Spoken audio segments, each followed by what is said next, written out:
Amen.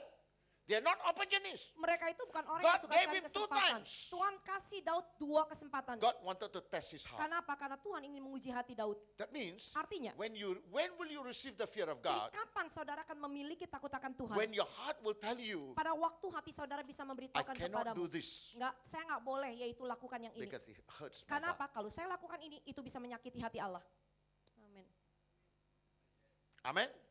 That means Artinya, your Christian faith or your growth in God must come to that extent. bahwa iman kekristenanmu atau pertumbuhan kerohanianmu itu harus sampai di dalam tahapan ini. Amen. That you can say from your heart. Saudara bisa berkata dari dalam lubuk hatimu. Why heart? Kenapa lubuk Because hati? that's where your conscience is. Kenapa? Karena hati nurani kita itu ada And di lubuk Apostle hati. Paul gives us a warning. Dan Rasul Paulus memberikan kita peringatan. Can I remove this? This flower is being very flowery to me. It's okay, Pak. It's okay. Hallelujah. I like to put my foot inside so I can apply my brakes. Apostle Paul writes into 1 Timothy chapter 4 and verse 1. Yaitu Rasul Paulus menulis yaitu di dalam surat yaitu 1 Timotius 4 yaitu ayatnya yang pertama. He says here, Tetapi roh dengan tegas mengatakan bahwa di waktu-waktu kemudian ada orang-orang yang akan murtad lalu mengikuti roh-roh penyesat dan ajaran setan-setan. Amen. Now people have got, read that again. Because there's some words that's not actually right. Saya akan bacakan sekali lagi karena ada beberapa kata yang kurang tepat. Tetapi roh dengan tegas mengatakan bahwa di waktu-waktu kemudian ada orang yang akan murtad lalu mengikuti roh-roh penyesat dan ajaran setan-setan. Amen. Look at this. Lihat ini. Now the Spirit expressly says that in the later times some will depart from faith, giving in to deceiving spirits and the doctrines of demons. Tetapi roh dengan tegas mengatakan bahwa di waktu-waktu kemudian ada orang yang akan bukan dikatakan murtad, dia hanya keluar dari imannya aja. Depart from faith. Dia itu keluar dari imannya. Now can you find out anybody depart from faith? Kita bisa tahu nggak orang yang mana nih sekarang yang udah keluar dari imannya? Now how do you know a person is living in faith? Bagaimana kita bisa tahu juga kalau orang itu hidup dalam It imannya? does not mean that you come to church, you give your touch, you give your offering, you become consult a leader or even leaders, that you still live in faith. Bahwa bukan artinya kalau No. saudara rajin datang ke gereja, saudara memberikan perpuluhan yaitu persembahan, lalu saudara bisa menjadi ketua komsel atau bahkan menjadi penatua, ataupun bukan artinya saudara itu No. takut akan Tuhan. Enggak, There's no guarantee. enggak ada jaminan. That means Artinya the church must learn how to test whether the person is in faith or not. bahwa gereja lah yang harusnya belajar untuk mengetahui bahwa orang itu berjalan dalam imannya atau tidak. Amen. Because he says here, they will depart from faith. Karena memang dikatakan bahwa orang ini tuh bukan murtad, dia hanya keluar aja dari imannya. Now does it mean that they leave Jesus? Apakah artinya orang yang keluar dari imannya, dia artinya udah tinggalkan Yesus? No. Enggak, No. belum. They still come to church. Dia masih datang ke They gereja. still do every activity of a Christian. Dia masih bisa melakukan aktivitas Kristen. But what happens now? Tetapi apa yang terjadi? Instead of the word of God ruling their life, their senses will rule their life. Daripada firman Tuhan yang memerintah kehidupan mereka, akhirnya mereka pakai yaitu nafsu pikiran mereka lah yang memerintah diri mereka. Their sensual wisdom Yaitu hikmat nafsu manusianya. couple up with the worldly wisdom. Lalu kalau dicombine, dijadikan satu yaitu dengan hikmat And dunia. that's when they will evaluate things by these wisdoms. Dan disinilah orang akan apa? Mengevaluasi, menilai sesuatu itu pakai hikmat ini. Now when they do that, what happens now? Kalau orang ini melakukan hal seperti ini, apa They yang terjadi? depart from faith. Orang ini akan keluar dari imannya. Hello? Does it make sense to you? Masuk akal nggak buat saudara? Hallelujah. So you might ask this question. Saudara mungkin bertanya pertanyaan ini. Why we are living so long in Christ, but how come we are not growing, yeah? Kenapa kok kita udah hidup begitu lama jadi orang Kristen di dalam Tuhan, kok iman kita nggak tumbuh-tumbuh? Amen. Are we only motivating ourselves? Apakah kita hanya memotivasi diri kita sendiri, Or atau the Spirit of God inside gives us the know-how? bahwa roh Tuhan yang ada di dalam saya itu yang memberikan yaitu caranya untuk saya bisa Now mengetahuinya? we need to ask that question. Kita perlu bertanya pertanyaan ini. Why? Kenapa? Otherwise you might be living in deception. Kalau enggak saudara bisa hidup di dalam penyesatan. Because Paul says here, Karena Paulus katakan di they, sini they will give heed to deceiving bahwa spirits. mereka akan mengikuti roh-roh penyesat. Amen. What is a deceiving spirit? Apa sih yang dimaksud dengan roh Oh, penyesat? he's not going to come and say, I am a deceiving spirit. Roh penyesat ini kan bukan datang sambil berkata, saya ini penyesat loh. You know what he says? Saudara tahu apa yang dikatakan? That makes sense. Bahwa roh penyesat itu yang akan membuat kita berpikir, kayaknya masuk akal juga ya. Aduh, thank you very much, Papa. If I had known, I would ask for more than that. Amen. Now people have got, so what do they do now? Apa yang mereka lakukan? They say it makes sense, man. Pardon? It makes sense. Itu masuk akal. Now, people of God, Tuhan. do you live by sense or do you live by faith? Bahwa apakah saudara hidup oleh perasaanmu atau saudara hidup oleh yaitu imanmu? Hello? Amen? Because most of the time Christians like to say it doesn't nggak masuk akal. Karena sering kali juga kan orang Kristen bilang, yang itu nggak masuk akal. Now, people of God, Tuhan. if I bring out from the Bible, there are many things nggak masuk akal. Bahwa kalau saya kupas semua, saya kasih tahu hanya ayat demi ayat, akan ada banyak yaitu kata-kata yang menurut kita nggak masuk akal. Nggak masuk akal. Nggak masuk akal. Why are they so stupid? Bahwa kenapa kok mereka begitu I give bodoh? you an example. Saya kasih When contohnya. God called Abraham, Pada waktu Allah memanggil Abraham, come out, Abraham. Abraham keluar, Amen, come out. keluar, But where to go? mau pergi kemana? He did not ask where to go. Abraham kan nggak nanya sama Tuhan, Tuhan mau kemana nih? When God said come out, only he came out. Ketika Allah memerintahkan Abraham untuk suruh keluar, dia keluar aja. Now let me ask you, Mari saya tanya sama will you saudara, do that? kalau saudara jadi Abraham mau nggak begitu? Hallelujah. In a modern world today, when you say you want to go, you must know where you're going. Kalau di zaman kita yang modern sekarang ini, kalau kita mau pergi kan kita udah tahu tujuannya pergi kemana. Amen. That's why even in the car, you type in the address. What do you call that, Pak? GPS. GPS. Oleh karena itu di mobil aja kita sekarang udah canggih pakai GPS, udah bisa Amen. tahu. You want to go somewhere, you must know your GPS. Kalau kita mau pergi kemanapun kita mesti tahu yaitu melalui Ya, GPS-nya. tapi zaman Abraham nggak punya GPS. Haleluya. Amen. Now people like that. Tuhan. That means Artinya- we are so accustomed to living that whatever we do, we must project first. Bahwa kita ini udah kebiasaan, sepertinya apapun yang kita mau lakukan tuh harus ada proyeksinya So dulu. remember, Ingat. the spiritual man cannot rise up if you cannot submit to God first. Bahwa manusia rohani kita itu nggak mungkin bertumbuh kalau kita nggak mau tunduk kepada firman Tuhan dulu. Hallelujah.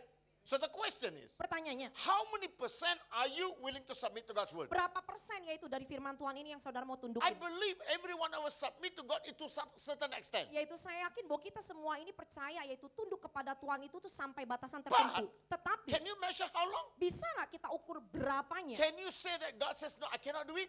Bahwa bisa nggak saudara tuh katakan, oh Tuhan bilang saya nggak boleh lakukan, saya nggak lakukan. I remember when I was still working, Saya masih ingat ketika saya masih kerja. and my wife and I, we can actually buy a house for 1 million ringgit easily. Bahwa saya dan istri saya, yaitu kita dengan mudahnya bisa aja membeli rumah yaitu dengan harga yaitu I earn 1 good juta money ringgit. those days. Pardon? I earn good money. Karena waktu dulu saya punya penghasilan cukup baik. Now people have got, Ma Tuhan, but, tetapi and I pray, I never got God's prompting. ketika saya doa yaitu untuk minta beli rumah, saya nggak pernah seperti itu ditekankan dalam hati saya itu, I ayo did not get clear leading of God says go. saya nggak memiliki yaitu apa? Yaitu pengertian yang jelas yaitu dari Tuhan untuk izinkan saya udah beli. Now you may have the money, Kita sih uangnya ada, but tapi are you coming under the full control of God? apakah saudara mau di dalam hal ini saudara ada di bawah yaitu naungan kuasa Allah Because sepenuhnya? if you are under the full control of God or full rulership or lordship of God, Kalau saudara berada di bawah yaitu kuasa atau naungan Allah sepenuhnya, you learn one thing. saudara belajar satu hal. You can't do anything without Him. Bahwa kita nggak mungkin melakukan sesuatu kalau tanpa Tuhan. Because all you own, all you have, is not yours. Karena apapun yang kita miliki, yang kita punya, itu bukan punya kita kok. Benar ya Pak? Benar gak? Amen. Your body don't belong to you. Tubuhmu aja bukan milikmu. Ya siapa yang milik itu Pak? Ular. Tubuh ini nantinya milik apa? Milik cacing-cacing juga. Amen. The cacing is going to eat you one day. Karena suatu saat nanti kalau kita udah So masuk ke tanah whatever ya you do, cacing. you build up your body is only for the cacing. Jadi apapun yang kita lakukan untuk membangun, membentuk tubuh ini, suatu saat akan dimakanin cacing-cacing. Amen. So even the cacing will say, dasar manusia ini. Bahkan yang namanya cacing aja nantinya bisa mengeluh juga, dasar manusia. Why? Kenapa? Kok semuanya plastik dipakai? Ya kalau badannya semua plastik, mati pun juga nggak berguna. So the cacing can protest against God. Kok dasar banget manusia ini mah? Nanti pun cacing juga bisa mengeluh sama Tuhan ya, dasar manusia ini. Amen. You're created for the earth. Ya karena memang kita diciptakan untuk kembali Nothing lagi ke else. tanah. Bukan untuk yang So lain. everything I own is not mine. Jadi apapun yang saya dapatkan bukan milik saya. Belongs to Him. Itu milik Tuhan. Hallelujah. Even the money I spend, Bahkan uang yang mau saya the pakai, money I give uang yang saya beri, must come instruction from there. itu pun juga harus tunggu instruksi dari atas. Hallelujah. That's why I tell some churches. Oleh karena itu saya memberitahukan beberapa gereja Amen. We have already ready-made envelope. bahwa kita ini kan udah siap-siap yang namanya disiapkan Guest amplop. speaker comes, so much must give. Ya udah dah, kalau ada pengkhotbah tamu, pokoknya PK-nya sekian. Did you pray and ask God, how much do I give your servant today? Bahwa apakah pada waktu yaitu saudara ingin memberikan persembahan kasih kepada seseorang, saudara doa dulu nggak? Tuhan, hari ini hambamu yang ini yang datang, berapa yang harus diberikan kepada dia? I do that. Saya lakukan itu, I do that. saya lakukan Why? itu. Kenapa? Because he's the master and this man is your servant. Kenapa? Karena kalau memang dia itu tuannya dan hambanya ini adalah hambanya, That means he has to instruct. harusnya kan tuannya yang kasih instruksi. Why? Kenapa? Because God says, I will feed my servant. Karena memang Tuhan janji kok Tuhan yang akan memberi makan And kepada how is he going hambanya. to feed his servant? Bagaimana Tuhan akan memberi makan kepada hambanya? Through his ministry. Kan melalui pelayanan. But you know what we church do? Tetapi sebagai gereja apa yang kita lakukan? We fix what they call quantum. Kita udah jatahin aja. This is Sekian. it. Ya udah, Not pengkhotbah even sekian. Rp1 extra. Nggak boleh Rp1 pun ekstra. Nggak boleh bagiin juga, Pak. Nggak boleh tawar-tawaran. Now why? Kenapa? Because we use sensual knowledge. Karena kita sudah memakai yaitu apa? Nafsu pikiran manusia kita. Not godly knowledge. Bukan lagi yaitu apa? Hikmat ilahi. So what is godly knowledge? Jadi apa ini maksud yaitu Or godly pengetahuan wisdom. ilahi atau hikmat ilahi? Getting instruction from God. Yaitu tunggu kita dapat perintah instruksi dari Tuhan. So I told my wife, I don't think we should buy now. Yaitu saya bilang kepada istri saya, kayaknya ini bukan waktunya untuk Because beli. every time I pray there is no clear guidance. Karena setiap kali saya mau berdoa beli rumah, nggak ada tuntunan Tuhan. Hallelujah. Now people have God. Nah, Tuhan. So we learn. Jadi kita belajar How do we hear the voice? bagaimana kita bisa dengar suara The itu. more you begin to obey him, Semakin kita mulai tunduk pada the dia, more the voice becomes clear. maka semakin suara Tuhan kita bisa dengar dengan jelas. Amen. Now, how did Adam call God? Adam memanggil Allah dengan panggilan apa? Kok nggak tertulis di Alkitab sih? Huh? How does he call him? Dia memanggil Allah dengan panggilan apa? My God and my creator. Allahku penciptaku Or my father. atau Bapakku. Am I right? Because Benar he's the creator. Karena memang Allah adalah penciptanya. Now, how did Jesus call God? Yesus memanggil Allah dengan panggilan apa? Bapa. Bapak. How do you call God? Kalau saudara doa panggil Tuhan, panggilnya apa? Hah? Apa? Manggil Bapak atau manggil Tuhan? Apa paman? Huh? How do you call him? Kita panggil dia itu apa? Bapak juga kan? Bapak kan? Amen. That's nice now. Is your father still alive? Saudara masih punya Bapak dunia sih enggak? No. Udah nggak pergi. punya Bapak? Amen. Is your father still alive? No. Your father? Everybody's father gone back home so fast. No, mine not yet, Pastor. Huh? Huh? Pak Wanto? Still there? Yes, still. Okay. If your father calls you, say, Wanto. Kalau misalkan papanya Pak Wanto telepon, Wanto, Well, how do you respond? responnya Pak Wanto apa? Straight away, you know the voice or not? Langsung kita kenal suara Bapak kita kan? Pernah kan? Iya kan? Pernah kan? Benar gak? Am I right? Benar gak? Now let me ask you. Mari saya tanya sama saudara. Have you heard the voice of your father from heaven? Saudara udah dengar belum suara Bapakmu dari surga? Udah belum? Wah, gawat ya. Amen. Can you imagine now? Saudara We bayangkan, call him father, kita sembarangan aja panggil dia Bapak. but we never hear his voice. Tapi dengar suara dia aja kita nggak bisa. Jangan-jangan kita anak haram sih. Jangan-jangan kita jadi anak haramnya Tuhan loh. Hallelujah. Amen. Amen. Can you imagine that now? Saudara bayangin loh. Why you didn't hear his voice? Kenapa kita kok nggak bisa dengar suara Tuhan? Because you have not obeyed him. Karena kita nggak mau taatin dia dulu. Suaranya yang tertulis saya belum mau denger. Amen. You have not obeyed him. Saudara belum lagi taatin dia. You obey him one thing, but you don't obey him in 9 things. Iya, saudara mau taatin ayat yang ini. Kalau yang gak enaknya saya gak mau taatin. Iya, kalau lebih susah lu, ya udahlah Tuhan tahu sih. Nah, kalau lagi susah kita main enak aja bilang, ya gak apa-apa lah, Tuhan kita kan Every tahu. time when you come to a time say between you and your desire, you say Tuhan tahu lah. Kalau yang namanya udah diharuskan memilih antara ini kepentinganmu atau kepentingan Tuhan, ya udah deh Tuhan, So- Tuhan kan juga tahu. When will God look at you now? Jadi kapan Tuhan memandang padamu? He only looks at you when you make a decision in your difficulty to glorify him. Yaitu Tuhan hanya bisa memandangmu yaitu pada waktu saudara membuat keputusan. Di dalam keputusan itu walaupun kamu harus menderita, tapi hanya untuk Tuhan. But because you make a decision for him, Mungkin aja itu kita harus tetap buat keputusan. his eyes will turn to you. Maka mata Tuhan akan tertuju kepadamu. That means Artinya? you are learning now to submit to Him. Saudara belajar yaitu untuk tunduk kepada So Dia. people of God, Jemaat Tuhan, as Christian, we learn to live and to serve the invisible God first. bahwa sebagai manusia kita itu belajar untuk hidup dan melayani Allah yang memang belum kelihatan mata kasat kita. Most people want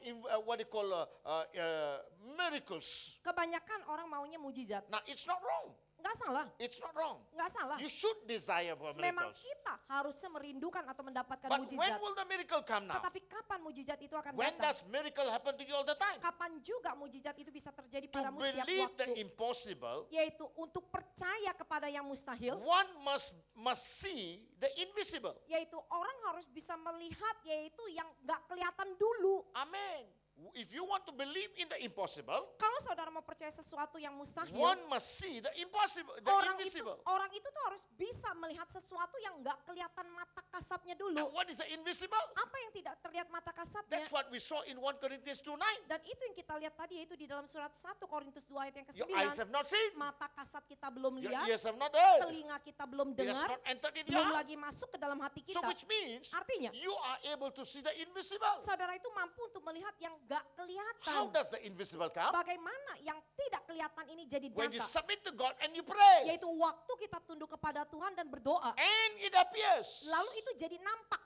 It appears. Itu nampak. You see the invisible now. Sehingga kita bisa melihat yang tidak terlihat itu jadi nyata. That invisible will create in you the impossible. Yaitu yang tidak kelihatan ini yang menciptakan di dalam dirimu yang And that means mustahil. now Sekarang, you will begin to live the life of impossible. yaitu saudara mulai menjalani kehidupan yang mustahil. You can imagine the impossible. Saudara bisa membayangkan yang mustahil. You can live a life that is impossible. Saudara bisa menjalankan kehidupan yang You mustahil. can do the things that are impossible. Saudara bahkan bisa melakukan hal-hal yang mustahil. Why? Kenapa? Because you have been seeing the invisible. Karena memang saudara udah terbiasa untuk melihat yang tidak terlihat itu dulu. So the first invisible comes where? Yang itu, yang gak kelihatan ini munculnya itu pertama kapan? In the spiritual realm. Itu semua di dalam alam roh dulu. Hallelujah. Amen. So how do you do that now? Bagaimana saudara lakukan ini? That's why the Bible says, Oleh karena itu Alkitab katakan, John 1:12. yaitu di dalam yaitu Injil Yohanes 1 yaitu ayatnya yang ke-12 John katakan. 1:12 says, Di dalam Injil Yohanes 1 ayat 12 katakan, uh-huh, tetapi semua orang yang menerimanya diberinya kuasa supaya menjadi anak-anak Allah, yaitu mereka yang percaya di dalam namanya. Amen. What is he giving?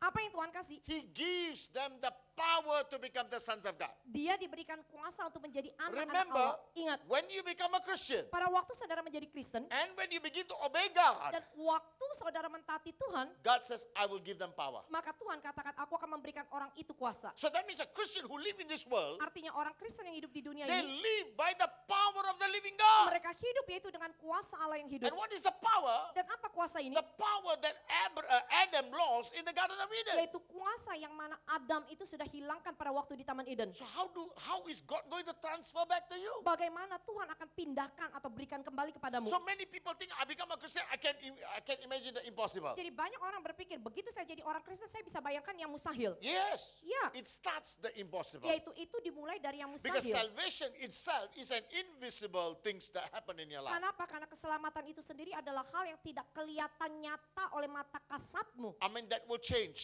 Itu yang bisa mengubah your lifestyle. gaya hidupmu. Now I remember we were in what is that, Sumatra, Pekanbaru, yeah? Riau? Riau. Hallelujah. I can't remember the names, yeah? It was a Methodist church. Oh, you mean Batam. But no, in Sumatra last year. Lampung. Lampung, I'm sorry the names, yeah. Hallelujah. So all seems to be sound very same. Amen. Now people have got, we were there in the Methodist church. Yaitu tahun kemarin kita melayani yaitu They had di a salah satu KKR. gereja yaitu Metodis yaitu di Lampung. Mereka KKR. And there was a cameraman was taking the pictures there. Lalu ada seorang yaitu kameramen yang mengambil foto. So when I gave the altar call, Ketika saya kasih altar call, one lady came forward to be prayed. lalu seorang ibu maju untuk didoakan. The church only expected about 70 people to come forward. Karena gereja hanya mengharapkan yang mungkin sekitar 80 atau 70 But orang 250 people came. Tetapi 250 orang yang maju. They cannot accommodate now. They know how come so many people. Mereka nggak bisa tampung lagi. Mereka tanya kok banyak banget orang yang mau Now, datang. what happened was, Apa yang terjadi the adalah guy who's cameraman, his wife was there. bahwa istri daripada kameramen itu ada di sana. And so happened after that, he came and knelt down before me during the service and tell me this. Lalu yang terjadi adalah pada waktu ibadah itu dia berlutut di hadapan saya. He said, Pastor, I must tell you something. Lalu dia berkata, Pak Pendeta saya harus kasih tahu I'm sesuatu. married to this woman for the last 20 years. Bahwa saya sudah nikahi perempuan ini kurang lebih 20 tahun. She's a Muslim. Dia bekas muslim. For the last 20 years, she never come to church. Tetapi yaitu 20 tahun yaitu berturut-turut dia nggak pernah mau dia But datang ke today she gereja. came forward. Tetapi hari ini kok dia mau maju And altar after you call. prayed, Setelah Bapak doakan, she was on the ground. langsung dia rebak. And she came back to me and told me, Lalu dia datangin saya dan istri saya bilang, this is real. ini benar-benar nyata. Amin. Hello? Amen.